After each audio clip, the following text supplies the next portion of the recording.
OnePlus Nord CE4 has just arrived, so let's explore the upgrades we've got from the previous Nord CE3. Without wasting any time, let's get started.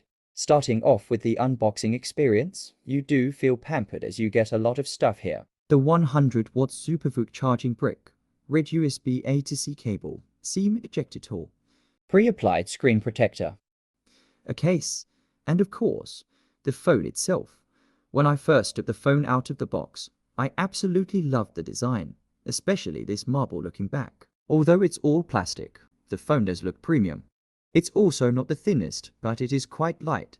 Plus, it's IP54 rated, so it can handle light splashes. Apart from that, you get an IR blaster on top, along with all the usual stuff.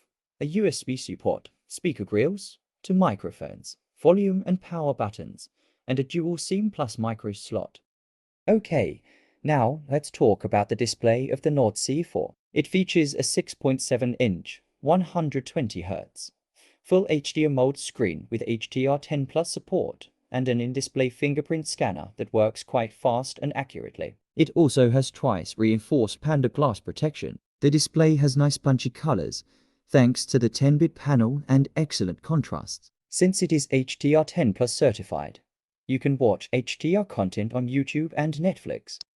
The movie watching experience on this phone is very good with stereo speakers that can get quite loud, and there is no distortion even at max volumes. There's no Dolby Atmos support here, but you do get holo audio for high-res surround sound. Also, the phone has an Aqua Touch display, which means that you can use the phone with wet fingers or in the rain. The screen is also pretty bright. It has 1100 nits peak brightness, which means it's definitely bright enough for indoor and outdoor usage. The phone does automatically switch between 60, 90, and 120 Hz depending on the use case to save battery.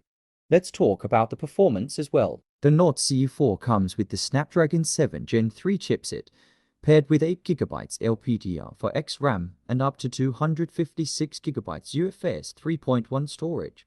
And the performance here is quite good. We also conducted a CPU throttling test, and in the 15-minute 20 threads test, the phone didn't throttle much and maintained 89% peak performance capability. However, in the 60-minute 10 threads test, it did throttle down to 70%, which is also not bad.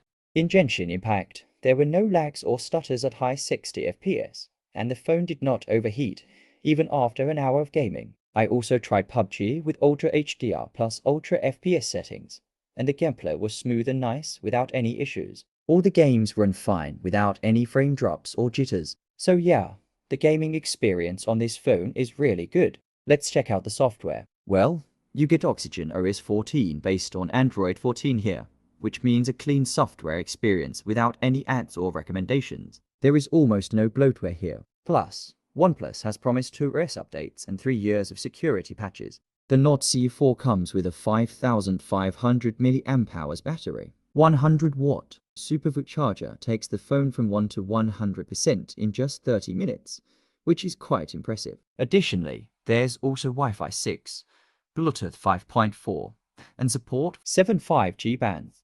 Now let's talk about the cameras. The Nord CE4 features a dual rear camera setup with a 50MP primary sensor with OIS and an 8MP ultra-wide sensor. In daytime, the primary camera takes decent pictures with a good amount of detail. In low light, the Nord CE4 isn't as good as the Nothing Phone 2a, but it's better than the Poco X6 Pro, which doesn't seem to have very good low light performance. However, the colors are slightly faded out for some reason, as you can see. In terms of video, the phone supports 4K 30fps videos with OIS. The video quality here is good. On the front, you get a 16MP selfie camera, and the result is impressive.